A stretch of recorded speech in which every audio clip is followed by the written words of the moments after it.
आता स्वयंपाकही पटापट उरकून घ्यावं लागते आणि मला बनवायची होती आज गोबीची भाजी. तर मी सगळीच तयारी करून घेतली गोबीच्या भाजीची.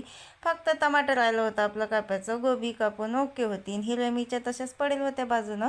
कारण की आज मला हिरव्या मिरच्याची गोबीची भाजी करावंच नाही वाटली. मला लाल मिरच्याचीच गोबीची भाजी करावं वाटली. कांदा लसूण मस्त गरम केला, त्यात कढीपत्ता टाकला, मिरची पावडर आणि मीठ आणि मस्त असं फिरव केलं टमाटर टाकून आणि त्याच्यात टाकून दिली आपली गोबी जे पाण्यात टाकली होती ते. कारण का मग ते पाणी टाकायचं वरून काम नाही, तेवढ्याच पाण्यात आणि तेवढ्याच तेलात मस्त अशी गोबी होती आपली.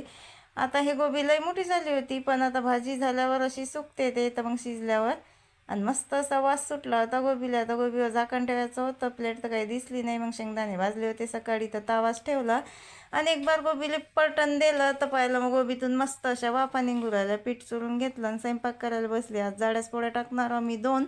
आणि पोळ्या टाकता टाकता गोबीला फिरवून देऊ राहिली, कारण का ते चिपकली ना का मग एकाच ठिकाणी चिपकते. आता पोळ्या लाटून घेतल्या, नाहीचा नाश्त्याचा आमचा दुसरा फेर चालू आहे.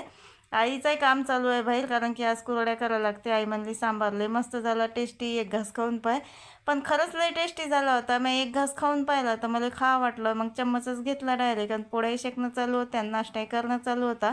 एक पोळी झाली तर मी गेली आता पोळी शेकायली चुलीत आणि आमच्या आईचं चालू होता नाश्ता. आणि माझ्यासाठी करून ठेवलं होतं तिनं, म्हणजे सांबारमध्ये इडल्याच चुरून म्हणजे तोडून ठेवल्या होत्या. तर मग मी 2 पोळ्या शेकून आणल्या मस्त आणि मला म्हणजे तोंडाला लयच भारी चव आली होती. तर मी बी नाश्ता करून घेतला जागीच.